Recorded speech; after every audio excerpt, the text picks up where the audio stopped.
Hey guys, it's New Name and welcome back to my Comparing RuneScape series. A series where I compare old school RuneScape and RuneScape 3 and talk about the things that are different, similar, or things I notice as someone who enjoys playing both of them. Lately, we've been comparing different cities on RuneScape 3 and old school RuneScape, but today I wanted to take a moment and talk about three main differences between the two games that I have noticed while playing both of them. Before we get into that though, make sure to give the video a like, subscribe if you aren't. Let me know down below if you play both games. What do you think is something that's completely different between the two of them that I don't cover in this video? Or let me know something you think you'd like me to discuss between the two of them in the future. Without that, don't forget to check out the social media, and we'll get into comparing the three things that I think are some major differences between old school RuneScape and RuneScape 3. First thing I want to take a moment and talk about in old school RuneScape is player-owned houses. Now, one big thing that's a difference between both old school RuneScape and RuneScape 3 is how useful the construction skill is.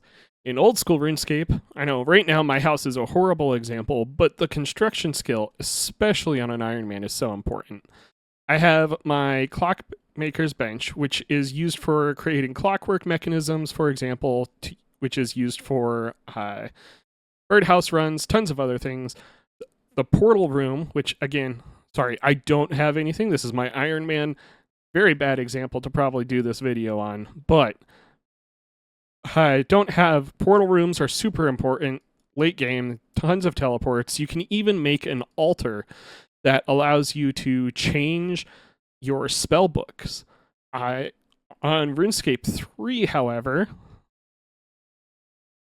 the player-owned house, well, it's kind of useful. This is my end-game player-owned house on my RuneScape 3 main account. The main thing here is, while one, I haven't put much money into it, it's kind of useless. The chapel is outdated. The only really kind of useful thing in here for me is this aquarium that gives me a bunch of benefits for the fishing skill. And of course, I have the ground set as something green for making videos or for making thumbnails. It's super useful for that. Other than that, in the RuneScape 3, the player-owned house is kind of useless. Back over on old school RuneScape, the key thing to know is that really the construction skill is highly important to train. End game, it's super useful to restore your account using the pool. It allows you to get right back into things and get right back to where you're going. The only reason to train construction on RuneScape 3 is for the Fort 4 and 3. This over here is the fort, and it basically took over what the player-owned house was on old school RuneScape. You have an area for training all of your skills instead of going to different guilds or anything like that. Like, I don't go to the cooking guild. You don't go to the crafting guild. Well, now you do because they did a huge change. But you don't go to many of the other places. For training rune crafting, or sorry, not training rune crafting, for training prayer, you go over to the chapel and offer bones here, and it acts as the altar in the wilderness would by saving you ashes or bones, and you get bonus XP. So it's like extremely useful to build this entire area. Whereas that's the only reason to train construction in RuneScape 3. The next thing I want to talk about on both games is shops. Now, we've shown before in my comparing cities videos that the shops have a lot more items on RuneScape 3.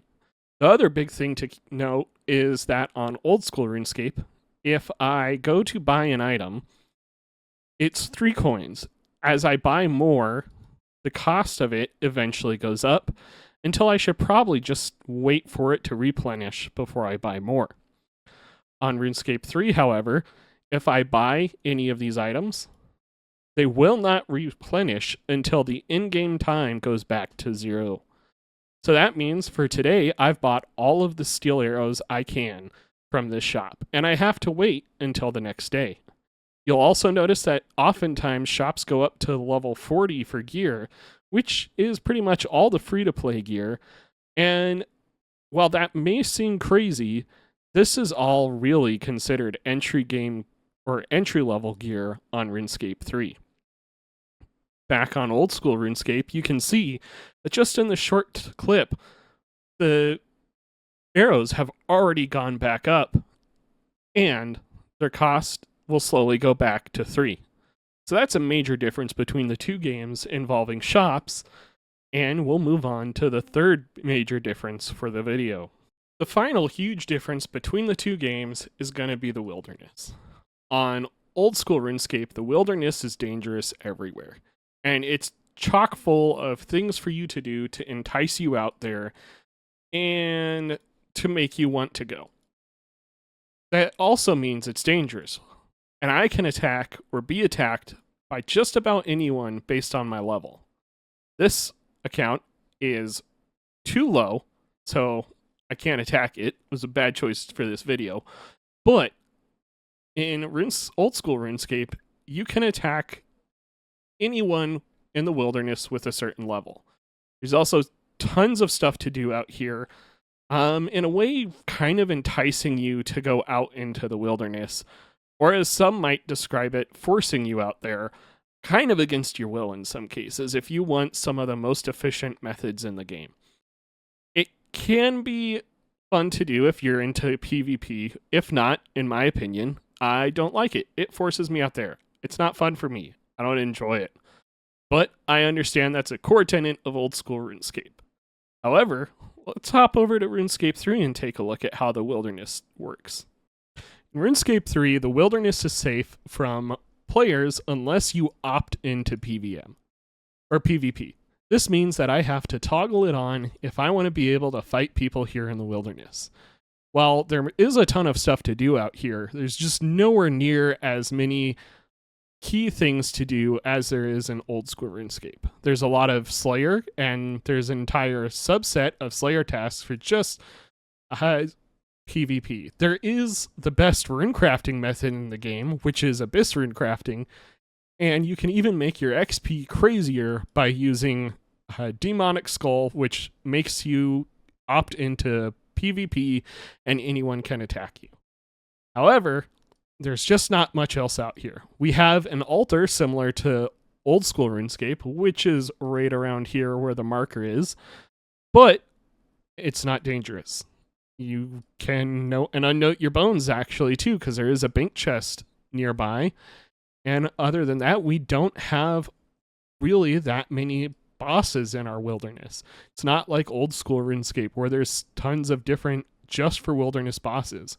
We do have the Dragonkin Laboratory, which technically you have to get there through the wilderness, but there's a bank chest here, so you can bank. So it's not really dangerous. It's not hard to get to.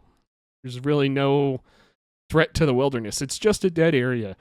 I kind of like it because I hated PvP, but I can understand where others hated it. There was a lot of things to try to force players to do things in the wilderness, and the RuneScape 3 community kind of hated it, so it just died. But those are some of the key differences between RuneScape 3 and old school RuneScape that don't include microtransactions or the combat systems, because those are two things for a completely different video.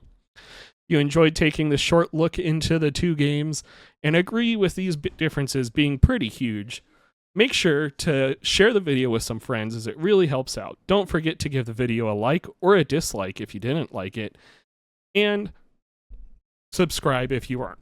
Without further ado, I will catch you guys in the next one. Peace out.